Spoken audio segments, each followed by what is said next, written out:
This week at work, I had a fascinating meeting with arguably a true innovator in his field. It's a business owner, mid-50s, been in his business, started his business, mid-20s, so he's been in the game for a long time and is involved in air purification. It's an engineering business where they have got certain products that they import and install, but they also manufacture and design and service many of their own solutions across all industries. Employs about 65 odd people. We were having a long discussion around how to innovate a new idea that he has and wants to bring to market.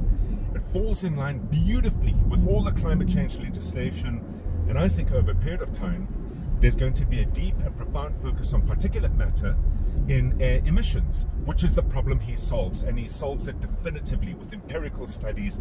Everything is locked and loaded for this to take his business to the next level, and yet he has not been able to for some time.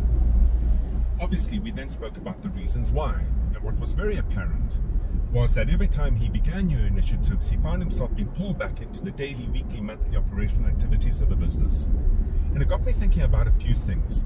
Very often we hear about work on the business, not in the business. And I asked him, are you on the business or in the business? And of course he said to me, I'm on the business. I have a good team, which he does have. I've delegated effectively, which he seems to have done, and yet there is no time to focus and commit all his attention to bringing this product to market. It needs him because of his skill, and it needs to be brought to market by him because as a business owner, he carries all the risk. The discussion then ensued, and we spoke about this idea of unconscious competence, much like I'm going through right now. Here I am, driving in the traffic, something I do every day, and my mind is not 100% on the environment around me. Of course not, I'm talking to you. I don't even realize how intuitive, how instinctive everything I'm doing with regard to this trip is.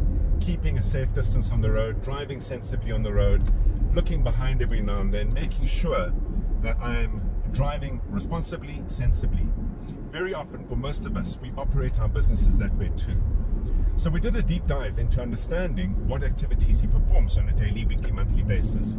And to his horror, he soon discovered that he is responsible, or rather, he applies up to 78% of his free time in any one month on daily, weekly, monthly, and most importantly, activities that could be delegated.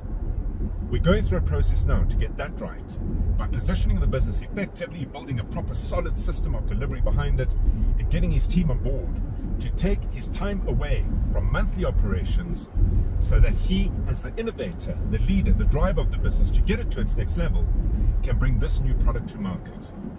I'll soon arrive at my destination, and it got me wondering, how effectively do I drive? Perhaps not nearly as effectively as I thought I should be. Unconscious competence. We all have it. Without it, we would not be surviving in our businesses. And as much as it's vital, as much as it gives us an instinct and the ability to operate a company, it equally can hold us back if we're not aware of the cost of it. Until next week, have an entrepreneurial week.